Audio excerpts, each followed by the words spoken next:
Il n'y a pas de salam outsiders débrief Ligue des Champions Manchester United PSG ce soir parce qu'il faut qu'on soit très sérieux. United ils ont fait honte à la première ligue. On a tous fait la même analyse. On s'est dit United en première ligue ça va. Ça fait une dizaine de matchs que les mecs ils gèrent. Au milieu de terrain t'as Herrera, Matic, Pogba, les mecs qui sont impériales. Rashford, Martial, Lingard les gars ça va vite devant. On s'est tous dit que logiquement face au PSG il devrait au moins y avoir match. Il devrait au moins y avoir match, voire avantage United. Mais qu'est-ce qu'ils ont foutu sur le terrain? Franchement, qu'est-ce qu'ils ont foutu sur le terrain? Comment est-ce que tu peux laisser Verratti? Il a 60 minutes dans les jambes. Verratti n'a pas joué depuis près de 3 semaines, voire 1 mois. Le mec était blessé. Il revient face à Bordeaux, il joue 60 minutes. Il vient aujourd'hui, il allume sa clope, il les fume tous. Il allume sa clope, il les fume tous. Tous.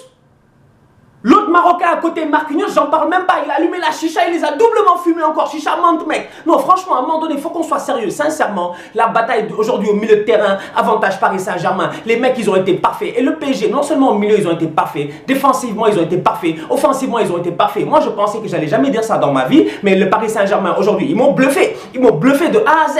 Là où j'attendais Manchester United, c'était dans l'impact physique. Ils étaient là. Dans la transition rapide, ils n'étaient pas là. Pourquoi? Parce qu'à chaque fois qu'il y avait transition rapide, Marquinhos, Verratti était là pour fermer. Franchement, c'est pas normal. Marquinhos, il joue hors de position. Il arrive à sortir un aussi grand match que Matic et Herrera tous les deux ensemble. Verratti, j'en parle même pas. Non mais honnêtement quoi, je veux dire cette équipe de Manchester United là aujourd'hui, non seulement elle a déçu tous les supporters de United, mais elle a déçu tous les fans de Première Ligue. Parce qu'en toute honnêteté, on s'est dit le niveau de notre championnat aujourd'hui, il est discutable. Franchement, beaucoup de gens disent que la Première Ligue elle est overrated. J'ai envie de dire oui, elle est overrated. Parce que quand tu vois la performance des boys aujourd'hui sur le terrain, sincèrement, c'était pas digne. Kimpembe, il prend un carton jaune à la 10e minute sur une faute très bête au milieu de terrain. Je sais pas si tu te rappelles. À partir de ce moment-là, je me dis, mais il est bête. Je me dis, mais Presco, mais Maestro, comment tu peux faire ça? Parce que pendant 90 minutes, tu as Rashford qui va courir derrière toi, tu pourras pas le toucher. La preuve, 3 minutes plus tard, qu'est-ce qui se passe? T'as Pogba qui part sur sa première accélération. Parce que Pogba, durant les 15 premières minutes, il est inexistant. Franchement, Pogba, 15 minutes, je le cherche, je le vois pas. Martial, 45 minutes, jusqu'à présent, je le cherche, je ne le vois pas. Donc Pogba, à la 15e minute, un truc comme ça, il prend le ballon, il fait son débordement, double contact, Kimpembe ne peut pas le toucher. S'il le touche, c'est deuxième carton jaune. Donc je me suis dit, Kimpembe va jouer toute la deuxième mi-temps et le reste de la première mi-temps avec une épée de Damoclès sur la tête.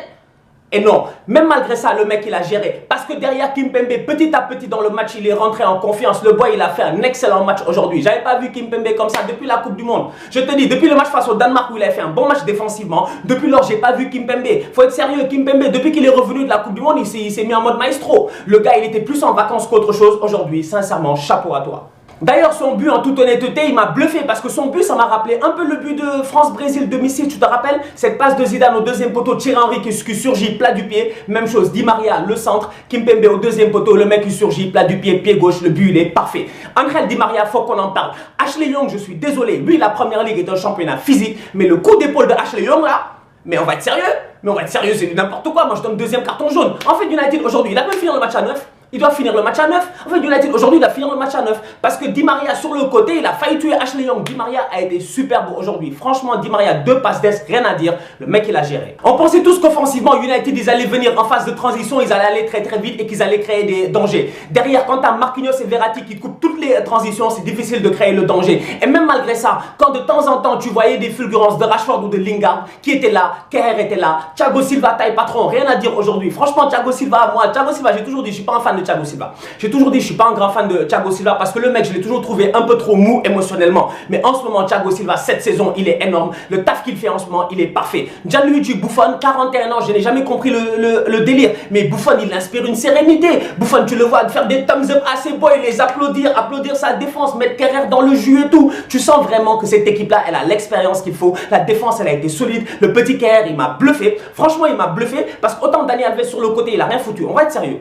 On va être très sérieux. Dani Alves, mis à part être assez malin, intelligent et expérimenté pour que les boys là aient des cartons jaunes, pour que Luke Shaw prenne son carton jaune et Pogba son carton rouge, mis à part ça, Dani Alves, il a rien foutu. Des centres, porte de la chapelle, 3e étage, je sais pas quoi. Faut qu'on soit sérieux quand même. Sûrement, personne va en parler alors qu'au milieu de terrain, aujourd'hui, moi je juge personnellement que derrière Marquinhos et Verratti, il y avait un mec qui était devant eux, qui a récupéré des ballons, qui a été parfait à la relance, qui donne le premier ballon d'action à Kylian Mbappé sur un mec, le mouvement de Draxler.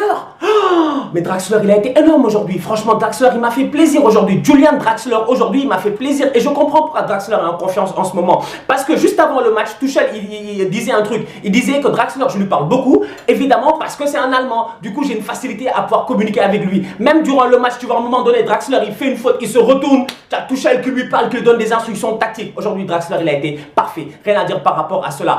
Passons sur Mbappé. Il y avait un match dans le match entre Mbappé et Rashford en se disant ouais, est-ce que Rashford blablabla, Mbappé blablabla. On va être sérieux. Il y en a qui disaient que c'était un test ou pas un test. Je dis Kylian Mbappé, c'est un top player. Le boy, il sait jouer au foot. Mais Mbappé, à un moment donné, moi je pense que son positionnement naturel, c'est position de numéro 9. Vous l'avez vu aujourd'hui en pointe. Autant en première mi-temps, il galère un peu avec les baillis et tout. Autant en deuxième mi-temps, le gars, il les a mis dans leur poche. Sincèrement, soyons sérieux, Mbappé a mis Bailly et Lindelof dans sa poche. Parce que le mouvement de Mbappé sur la tête qu'il fait avant le but de Kimpembe qui amène la tête qui amène le corner pour le but de Kimpembe, le mouvement qu'il fait, mais tu vois, Bailly, il est scotché. Bailly, il est scotché. Lindelof, j'en parle même pas. Ils sont deux contre lui. Le boy, il les laisse. Il met une superbe tête. Heureusement que De Gea est là. D'ailleurs, en passant, heureusement que De Gea est là. Parce que si De Gea n'est pas là aujourd'hui, ça peut finir 4-0 Paris. Neymar n'était pas là. Cavani n'était pas là. Kylian, tu as géré. Franchement, Kylian, tu as géré. Tu as marqué ton but. Encore une fois, le boy, dans les grands matchs, il est là. À la Coupe du Monde, il a mis 4 buts. Jusqu'à présent, il y a des gens qui doutent de lui. Pourtant, il est meilleur buteur du championnat de France. Son seul problème à Mbappé, c'est simple. C'est sa finition. Le mec, il rate trop. Parce que la première action là où Draxler lui donne le ballon, moi, je pensais que ça allait rentrer. Il a raté. Il y a un 3-0 là où le boy il part en 1 contre 1, il fait son il tente de faire une pichenette à l'arrêt de De Gea qui est là, tu vois. Mbappé il rate beaucoup, mais derrière aujourd'hui il a géré. Offensivement il était tout seul, il a été généreux mec, il a couru à gauche et à droite, il s'est donné à 100% son but, ça le récompense. Franchement Kylian, il n'y a rien à dire, bravo à toi. Première défaite pour Ole Gunnar Solskjaer, sincèrement c'est quand même triste parce que tu te dis le mec non seulement il perd à domicile 2-0 et moi je me dis comment ils vont faire au match retour. Parce qu'on va être très sérieux, des remontadas il y en a eu dans l'histoire récemment. Mais toutes les remontadas qu'il y a eu dans l'histoire récemment c'est des remontadas à domicile. Franchement, le Barça, ils font une remontada sur le PSG, ils sont au Camp Nou. La Roma, ils font une remontada sur le Barça, ils sont au Stadio Olimpico. Je veux dire, United, ils vont pas aller faire une première remontada à l'extérieur, une extérieure dadala. Je veux dire, à un moment donné, il faut qu'on nous respecte. Sincèrement, United, aujourd'hui, ils avaient l'occasion de se gérer, soit gagner, soit faire un match nul, au pire des cas, un 0-0. Mais là, perdre 2-0, 2 buts à l'extérieur, tu vas faire comment au parc? Prochain match de United, c'est contre Chelsea en FA Cup. Ils vont aller se blaguer entre eux là-bas, comme d'habitude, entre équipes du Big Six, Top 4, je sais même plus qu'on appelle ça de nos jours. Bientôt, les Everton là vont rentrer, on va appeler ça le Large 8. Moi, j'en ai marre en fait de la Première Ligue. Franchement, faut qu'on soit sérieux. Faut qu'on se gère en fait en Première Ligue. Parce qu'entre nous, on se blague et on croit qu'on est fort. Quand ce week-end dans le débrief, je viens et que je dis que Chelsea et Arsenal, c'est deux petites équipes, les gens me disent non, Stan, tu déconnes, Chelsea, blablabla. Je dis arrêtez. Franchement, arrêtez. Agüero, il nous met des triplés à gauche, des triplés à droite. City, il nous tape à chaque fois, que ce soit Chelsea ou Arsenal. Franchement, faut qu'on se respecte. Oui, Chelsea a gagné au match aller 2-0, je sais, ne me fatiguez pas. Moi, je parle de là, récemment, on vous a tapé 6-0. Donc, à un moment donné, il faut qu'on soit sérieux. Je dis, Manchester United, prochain match face à Chelsea, on verra ce que ça va donner. D'ici là, ils ont qu'à se gérer parce que le match retour au parc, à mon humble avis, je pense que c'est mission impossible. De l'autre côté, il y avait un match très chaud entre la Roma et Porto. Faut qu'on soit sérieux. Le petit Zaniolo, là, il a 19 ans, il vient de l'Inter, ils l'ont échangé pour Nainggolan, mais c'est le coup du siècle. Mais Nicolas Zaniolo, il a mis un doublé aujourd'hui. La Roma gagne 2-1 et c'est dommage parce que la Roma dans le match, ils auraient pu marquer 4 buts, ils auraient pu marquer 5 buts, mais c'était sans compter sur un superbe Iker Casillas. Parce que Casillas aujourd'hui, Casillas jouait son 19e huitième de finale.